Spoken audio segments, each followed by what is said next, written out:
ব্যস্ত সকালের রুটিন সকাল থেকে 10টা পর্যন্ত চলতে থাকে এক নিঃশ্বাসে সংসারের কাজকর্ম। রাধে রাধে বন্ধুরা, কেমন আছো তোমরা সবাই? আশা করি ভীষণ ভালো আছো। আমরাও কিন্তু খুব ভালো আছি। আজকে হচ্ছে বুধবার, তোমাদের সাথে নিয়ে আজকের ব্লগটা শুরু করছি। সাথে থাকো, আজকের ব্লগটা তোমাদের খুব ভালো লাগবে।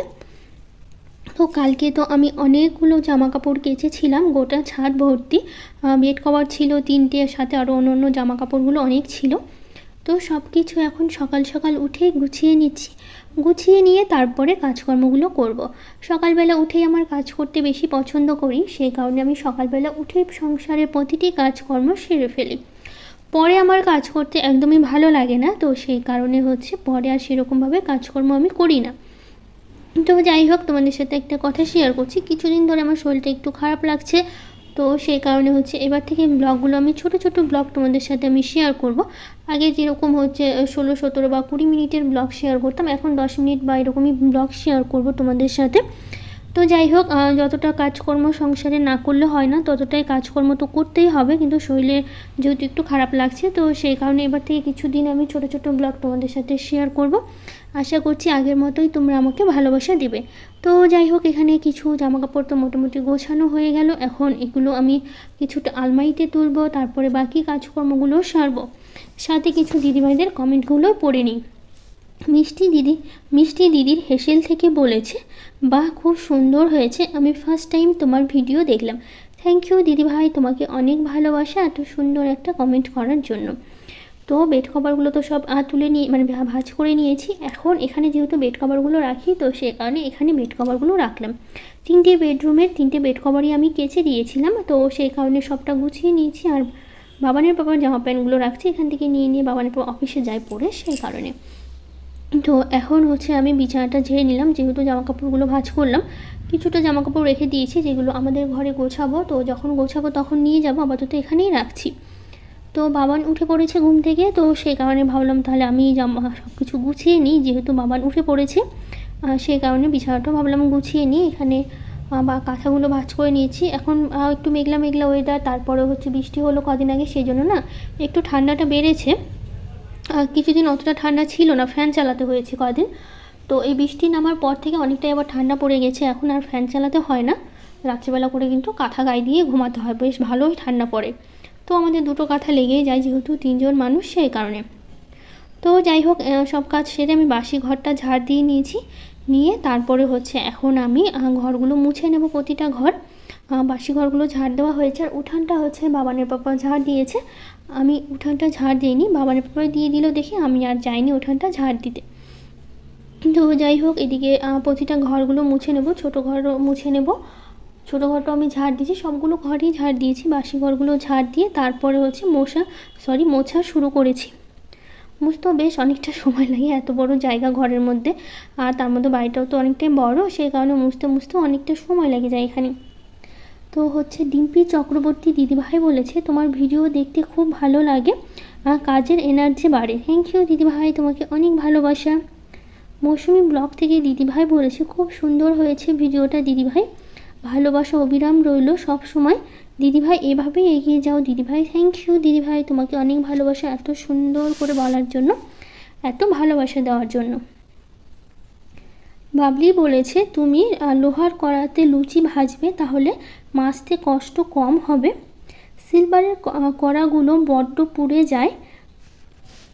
এটা অবশ্য তুমি ঠিক বলেছো দিদিভাই, লোহার কড়াতে সুবিধা হয়, যেহেতু কালারটা কালোই থাকে, বোঝা যায় না যে পুড়ে গেছে কিনা। কিন্তু সিলভারের কড়াইগুলো তাড়াতাড়ি পুড়ে যায়, সাইডগুলো অনেক ঘষতে হয়, ঘষে তারপর সাইড দিয়ে তেল চুইয়ে পড়লে কড়াইয়ের পেছন দিকটাও খুবই ঘষতে হয়, অনেকটা সময় লাগে। আর আবার পরিষ্কার না থাকলে ভালোও লাগে না, তো সেই কারণে অনেকটা সময় লাগে ঘষে এগুলো পরিষ্কার করতে। ঘষে পরিষ্কার করি। তো যাই হোক, তারপরে চলে আসলাম ওইদিকে, ঘরগুলো মোছা হয়ে গেছে, চলে আসলাম এই যে বাবানের সকালবেলাগুলো ড্রাই ফ্রুটসগুলো দেই, সেই কারণে সেগুলোই হচ্ছে বাবানকে দিচ্ছি সকালবেলা এখন। আর এই যে ডিম সেদ্ধটা দিচ্ছি। বাবান তো উঠে ফ্রেশ হয়ে ব্রাশ করে ফ্রেশ হয়ে নিয়েছে। তারপর ওর প্রতিদিনের অভ্যাস, ঘুম থেকে উঠেই তারপর চলে যাবে হচ্ছে টিভি দেখতে। তো কিশমিশটা আমি আর ভিজাইনি, কারণ হচ্ছে কি বলো তো, বাবান বলো ওর ভিজানো কিশমিশ নাকি ভালো লাগে না, তো সেই জন্য কিশমিশটা আর ভিজাচ্ছি না, আপাতত সকালবেলা ধুয়ে আমি দিলাম। ও ওকে খেতে দিয়ে আমি গেছিলাম স্নান করতে। স্নান করে এসে তারপরে এদিকে তুলসী গাছে জল দিয়ে তারপর পুজোটা দেবো আজকে। তো সেই কারণে আজকে আগে তুলসী গাছে জল দিলাম। তুলসী গাছে জল দেওয়া হয়ে গেছে, ঘরে চলে আসলাম। এদিকে হচ্ছে বাবানের পাপা সকালবেলাও মানে বাবানের পাপাও স্নান করে নিয়েছে, আমিও স্নান করেছি সকাল সকাল। বাবানের পাপাকে বললাম কটা লাড্ডু এনে দিতে, আজকে লাড্ডু দিয়ে ভোগ দেবো। সবসময় তো নকুল দানা ফল দেওয়া হয়, লাড্ডু বেশ অনেক দিন দেওয়া হয় না। তো বাবানের পাপা সকালবেলা স্নান করে গেছিলো গাজলে, মানে নিয়ে আসছে, লাড্ডু নিয়ে এসছে। তো আজকে ঠাকুরকে হচ্ছে লাড্ডু দিয়ে ভোগ দেবো। প্রতিদিন একই রকম দিলে ভালো লাগে না, একটু আলাদা রকম দিলে ভালো লাগে। তো সেই কারণে আজকে লাড্ডু দিয়ে হচ্ছে ঠাকুরকে ভোগ দিচ্ছি। তো যাই হোক, দেখো আমার হাতে একদম পুড়ে গেছে, তো কালো হয়ে গেছে জায়গাটা, অনেক দিন আগেই পড়েছে অবশ্য, এখন ঠিক হয়ে গেছে। কিন্তু দাগটা না, আমার পোড়া দাগগুলো সহজে উঠতে চায় না। হাতে যে কত জায়গায় আমার পোড়া দাগ আছে, মানে উল্টো পিঠে তো প্রচুর দাগ আছে, মানে দু একদিন পরপরই হচ্ছে পুড়ে যায়। আর বাবানের পাপা শুধু সবসময় বলে, একমাত্র মনে হচ্ছে তুমিই রান্না করো যে সবসময় হাত পুড়ে যায়, কীভাবে যে রান্না করো, মানে এরকম করে বলে হাতে কাপড় পেঁচিয়ে নিবে তারপরে রান্না করবে, কেন এত হাত পুড়বে। আমার অবশ্য হাতটা পুড়ে খুব তাড়াতাড়ি। তো যাই হোক, অনেকটা কালো কালো দাগ আছে আমার হাতে, ডান হাতে। তো এইদিকে আমি হচ্ছে ঠাকুরকে ভোগ দিয়ে দিলাম, ফুল দিয়ে তো সাজিয়ে দিয়েছি, ফুলও তুলেছি। তো আজকে গাছে একটু কম ফুল ফুটেছে, সাদা ফুলগুলো বেশি, মানে জবা ফুলটা একটু কম ফুটেছে গাছে। তার মধ্যে অন্য কেউ আসে নিয়ে যায়, তাদের জন্য রাখতে হয় দেখে, নইলে আরও কয়েকটা ফুল থাকতো, কিন্তু সবার জন্য রাখি তো। তো সেই কারণে হচ্ছে ফুলটা একটু কম আজকে, মানে সাদা ফুলগুলো অবশ্য তুলেছি, সেগুলোই বেশি দিয়েছি আজকে ঠাকুরকে। তো এইদিকে হচ্ছে ঠাকুরকে পুজো দেওয়া হয়ে গেল, আর ওইদিকে তো তুলসী গাছে আমি জল দিয়ে দিয়েছি, দেওয়া হয়ে গেছে। চলো এবার হচ্ছে রান্নাঘরে যাব, রান্নাটা বসাবো। তো সকালবেলা খাবো মুড়ি, একটু মুড়ির মধ্যে আমি দিয়েছি হালকা একটু চানাচুর আর ছোলা দিয়েছি, একটু হালকা তেল আর লবণ দিয়ে হচ্ছে মুড়ি মেখে নিয়েছি। একটু বাবানের বাবাকে দেবো, একটু আমি খাবো। মুড়ি খেয়ে চলে আসলাম রান্না করতে। মাছের মাথা ছিল ফ্রিজে, তো আজকে ভাবলাম কি, আমি ভেবেছিলাম লাউ দিয়ে রান্না করবো, কিন্তু লাউ তো বাবানের বাবাকে আমি মানে ভুলে গেছি আনতে। একদিন বলেছিলাম বাবানের বাবা ভুলে গেছে, তারপরে আমার একদমই খেয়াল নেই বলবো। তো সেই জন্য ভাবলাম কি মাছের মাথা দিয়ে তাহলে মুগের ডাল করি, মুগের ডাল খেতেও বেশ ভালো লাগে মাছের মাথা দিয়ে। আর হচ্ছে লাউ ডালটাও, মানে লাউ দিয়ে ঘন্ট খেতেও বেশ আমার ভালো লাগে মাছের মাথা দিয়ে। তো যেহেতু লাউ ছিল না, বাবানের বাবা ভুলে গেছে, পরে আমিও বলতে ভুলে গেছি, তো সেই কারণে ভাবলাম তাহলে মুগ ডাল দিয়ে করবো আজকে। তো সেই জন্য মুগ ডালটা মানে ভেজে সেদ্ধ বসিয়ে দিয়েছি। আর এই দিকে আমি হচ্ছে চালটা দিয়ে দিলাম ভাতের মধ্যে, ভাতটা পাশে হবে। আর এইদিকে হচ্ছে আমি ডাল করব, করলা ভাজি করব, আলু আর সজনে ডাঁটা দিয়ে তরকারি করব। মানে সজনে ডাঁটার তো এখন সময়, সব কিছুতেই মনে হবে সজনে ডাঁটা খেতে। আর তার মধ্যে হচ্ছে বেশি দিন তো 1 মাসের মতোই সজনে ডাঁটাটা পাওয়া যায়, তারপরে তো আর পাওয়া যায় না। তো যাই হোক, এদিকে দেখো আমি ডালে দেবো ফোড়ন। মাছের মাথাটা ভালো করে ভেঙে নিয়েও ভালো করে একটু ভেজেছি, বেশ কড়া করেই ভেজেছি। তো যাই হোক, এখন দিয়ে দিলাম ডাল। মাছের মাথা যাই বলো, আমরা একটু কড়া ভাজাই খাই, হালকা মাছ ভাজা খাই না, আমার ভালো লাগে না। তো সেই জন্য আমি একটু কড়া করেই ভাজি। তো যাই হোক, এদিকে ডালে ফোড়ন দিয়ে একটু ভাজা জিরের গুঁড়ো দিলাম, তাহলে গন্ধটা বেশ ভালো আসবে। তো ডালটা নামিয়ে নিয়েছি। এখন আমি করব হচ্ছে আলু আর সজনে ডাঁটার একটা তরকারি করে নেব। তো সবজিগুলো তো আমি আগেই কেটে রেখেছিলাম, তো ফোড়ন দিয়ে একবারে বসিয়ে দিলাম। এর মধ্যে দিয়ে দেবো এখন হচ্ছে লবণ হলুদ দিয়ে ভালো করে ভাজা করে নিয়ে পরে দেবো টমেটো। আর আমি জিরেটা একবারে ভেজে গুঁড়ো করে নিয়েছি, যেহেতু ওটা একটু দিলাম আমি হচ্ছে ডালের মধ্যে, আর কিছুটা দেবো হচ্ছে এই সজনে ডাঁটার মধ্যে। তো দেখো, এর মধ্যে আমি দিয়ে দিয়েছি টমেটো দিয়ে ভালো করে ভাজা করে নিয়েছি সবজিটা। এখন এর মধ্যে আমি দিয়ে দেবো জল দিয়ে বেশ অনেকক্ষণ আমি সেদ্ধ করে নেব। সেদ্ধ করে নামানোর আগে ভাজা জিরের গুঁড়োটা দিয়ে দেবো, তাহলে গন্ধটাও বেশ ভালো হবে, খেতেও ভালো লাগবে। তো ভাজা জিরের গুঁড়ো আমি দিয়ে দিয়েছি। এদিকে আমার তরকারিটাও হয়ে গেছে, আর একটু ঝোল টেনে গেলেই হচ্ছে আমি নামিয়ে নেব। একটু শুকনো করে নামিয়ে নিলে খেতে ভালো লাগবে, তো সেই কারণে শুকনো করেই নামিয়ে নেব। এখন করছি আমি করলা ভাজা। করলাটা আমি হচ্ছে লবণ হলুদ দিয়ে মেখে রেখেছিলাম। আর করলা না একদম লাল করে ভেজে খেতে আমার ভালো লাগে। অনেকেই করলা ভাজা পছন্দ করে না তিতার জন্য, আর আমার করলা ভাজা খেতে ভীষণ পছন্দ। এরকম একদম বেশি করে তেল দিয়ে একদম লাল করে কড়া করে ভেজে খেতে ভীষণ ভালো লাগে। আলু দিয়ে পেঁয়াজ দিয়ে ভাজাও ভালো লাগে, আমার এমনিতে ভালো লাগে করলা ভাজা খেতে, খুবই ভালো লাগে। তো অনেকেই খায় না, আমার কিন্তু বেশ লাগে।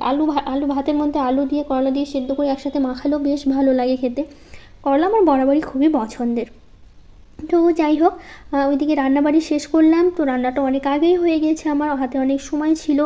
ভাবলাম ততক্ষণে তাহলে জামা কাপড়গুলো গুছিয়ে নিই। এগুলো তো সকালবেলা গোছালাম, ওগুলো আর তুলে রেখেছিলাম, তো মানে রেখে দিয়েছিলাম বিছানাতে, এখন নিয়ে এসে সবটা গুছিয়ে নিলাম। তারপর খাওয়ার টাইম হয়ে গেছে, ভাত বেড়ে নিচ্ছি, আমরা 3 জনে একসাথে বসে খেয়ে নেব। বাবানও রেডি হয়ে গেছে, আজকে মঙ্গলবার। তো যাই হোক, তো সে কারণে বাবান আজকে সাদা ড্রেস পরে স্কুলে যাবে, তো সবাই রেডি হয়ে নিয়েছে।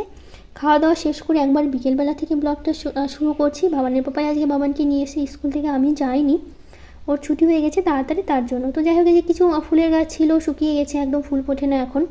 তো ভাবলাম এখন আর ফুলের গাছগুলো রেখে কি হবে, তো সেই জন্য সব তুলে নিচ্ছে। তো দেখো আমাদের বাড়ির সামনে দিয়ে বাসন্তী ঠাকুর যে আছে, যেহেতু বাসন্তী পূজা এখন আমাদের এখানে একটা ঠাকুর বাড়িতে মানে আছে, ঠাকুর বানায় দুর্গা ঠাকুর, তো প্রচুর মানে সব ধরনের ঠাকুরই যায়। তো যাই হোক এখন বাসন্তী ঠাকুর অনেকগুলো গেল, বিকেলবেলা বাইরে বসে দেখছিলাম। তো কিছুটা আমি এখন ডাঁটা শাক তুলে নিচ্ছি। আজকে রান্না করব না, আজকে তুলে রেখে দিচ্ছি, কালকে সকালবেলা রান্না করব। অল্প যে মানে যতটা লাগবে ততটাই শুধুমাত্র শাক হচ্ছে তুলবো, তো ততটাই শাক হচ্ছে তুলে নিলাম। তো যাই হোক দেখো আরও অনেক ঠাকুর গেল, অনেকগুলো গেল, কারণ সব ঠাকুর দেখাতে পারিনি, যেহেতু সব ঠাকুরগুলো মুখটা ঢেকে গেছিলো, তো সেই জন্য আর ঠাকুর দেখানো হয়নি। তো যাই হোক, কেমন লাগলো আজকের ব্লগটা জানিও। আজকের মতো টাটা।